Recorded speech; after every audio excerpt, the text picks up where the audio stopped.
sous réserve de sa recevabilité. Nous poursuivons. Cette fois-ci, je reconnais Madame la députée de Sherbrooke. Merci, Monsieur le Président. Je ne sais pas si vous en souvenez, il y a 2 ans, la commissaire à la santé et au bien-être avait déposé à la demande du gouvernement un rapport sur le soutien à domicile. Puis dans ce rapport-là, la commissaire était très, très claire. Elle écrivait que le Québec était dans une impasse et que le défi du vieillissement serait impossible à relever si rien ne changeait. Puis elle nous disait qu'avec le modèle actuel d'hébergement de longue durée, on aurait besoin d'une augmentation du budget de 117 % entre 2023 et 2040 pour atteindre 16,5 milliards par année. Et elle nous disait aussi qu'on ne répondait au moment de son rapport qu'à 10 10,7 pour être exact, des besoins en soutien à domicile et que malgré les sommes colossales investies, si la manière d'offrir le soutien ne changeait pas, même avec les budgets colossaux en 2040, on répondrait encore seulement à 10 des besoins. On se souvient aussi que dans un tome précédent de son rapport, la commissaire avait dit que la proportion des heures travaillées en service direct à domicile était entre 25 et 32 %. Ça veut dire que les travailleuses en soutien à domicile réussissent même pas à passer 1 heure sur 3, finalement, en service direct avec les citoyens parce que le reste du temps, elles le passent prises dans la paperasse ou en déplacement.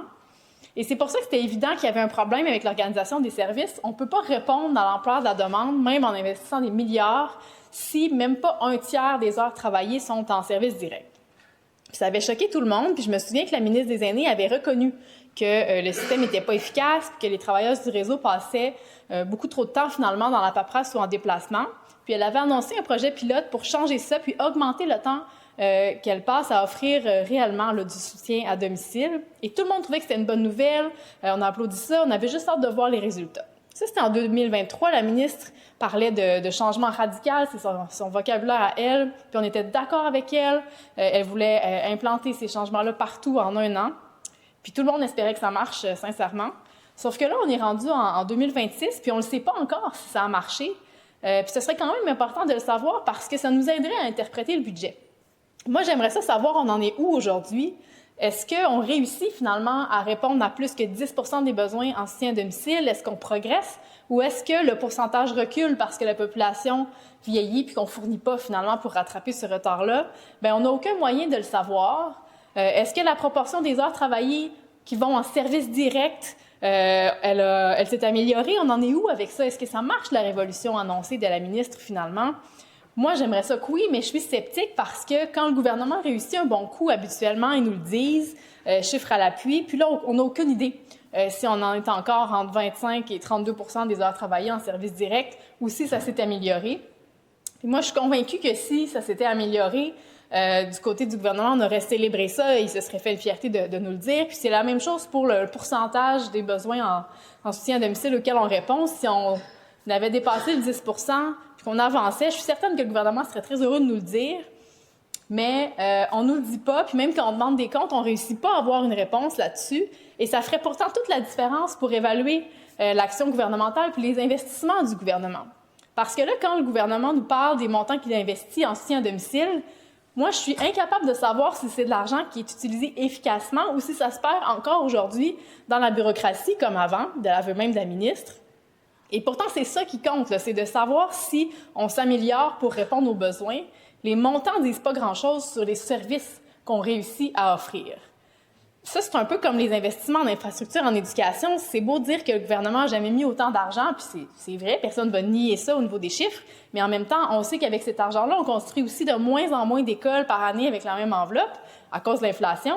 Puis quand on se compare, on constate qu'on paye vraiment plus cher qu'ailleurs, notamment en Ontario, pour nos infrastructures. Puis pendant ce temps-là, même si l'enveloppe augmente à chaque année, mais le déficit d'entretien des infrastructures, lui, il continue aussi d'augmenter, d'empirer à chaque année. Alors, la taille de l'enveloppe ne nous dit pas grand-chose, finalement, sur la bonne gestion ou non des fonds publics. C'est particulièrement vrai dans le cas du soutien à domicile, pour lequel la ministre elle-même l'a dit dans le passé, que les sommes investies, ça ne donnait pas les résultats attendus. Et que la proportion d'heures en service direct, elle était trop faible. Et moi, aujourd'hui encore, plusieurs années après ça, j'ai pas les informations nécessaires pour savoir si c'est vraiment une bonne nouvelle quand le gouvernement annonce une augmentation des heures en service à domicile, parce que je ne sais pas si ça va nous permettre vraiment de mieux répondre aux besoins, de répondre à plus de citoyens, ou si ça va se perdre encore dans la paperasse. Mais il y a une chose qui est certaine, c'est que si on répond encore juste à 10 % des besoins en soutien à domicile, tout le monde ici va reconnaître que c'est pas assez.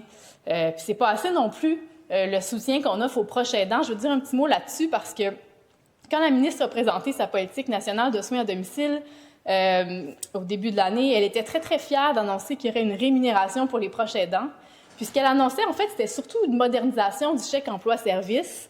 Mais la manière dont ça a été présenté, ça créait beaucoup de faux espoirs chez les proches aidants de recevoir une rémunération enfin pour le soutien qu'ils apportent à un proche. Puis nous, on en a eu au bureau de circonscription des citoyens qui nous ont contactés pour savoir comment faire pour avoir accès à la rémunération que la ministre avait annoncée.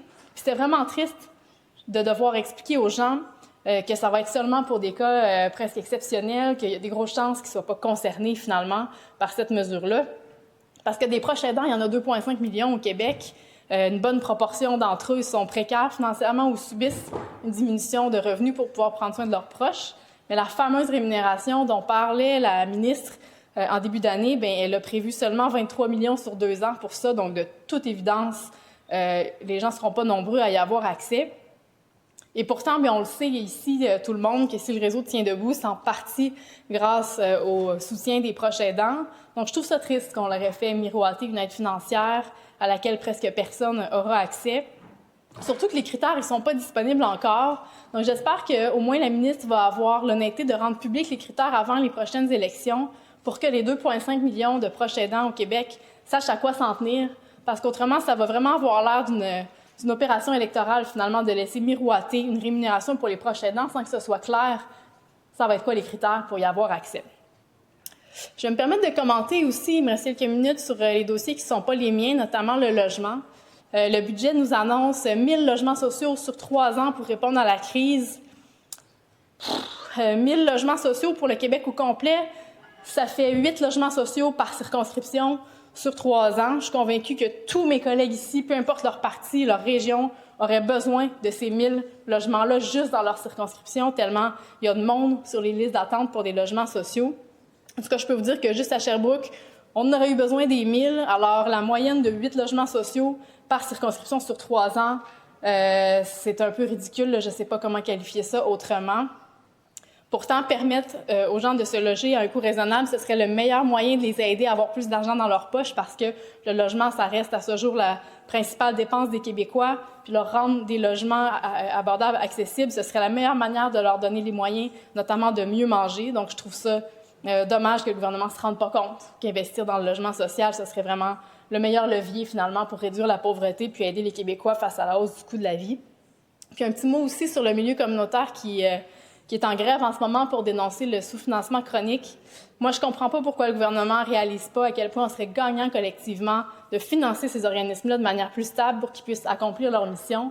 En ce moment, ils doivent consacrer beaucoup de temps à remplir des redditions de comptes, parfois auprès de plusieurs ministères pour le même projet, parce qu'ils doivent faire des montages financiers pas possibles pour réussir à monter des projets qui font une différence dans la vie des gens. Ils ont de la misère à offrir de la stabilité d'emploi puis des salaires décents à leurs intervenants. Ils doivent même souvent, beaucoup trop souvent, aller chercher des marges de crédit pour réussir à faire leur paye parce que le financement qui leur a été promis est versé 6, 7, 8, 9 mois plus tard, finalement, que la date de l'année financière ou d'entrée en vigueur de la subvention. Donc, à un moment donné, ils sont contraints d'aller chercher des prêts pour payer leur monde parce que l'argent promis ne descend pas. Moi, je trouve ça vraiment malheureux. Donc, j'espère qu'ils vont être entendus. C'est dommage qu'ils aient besoin de faire une grève pour ça, mais j'espère qu'ils vont être entendus. Je vais conclure avec une motion de grief ici sur le dossier des aînés.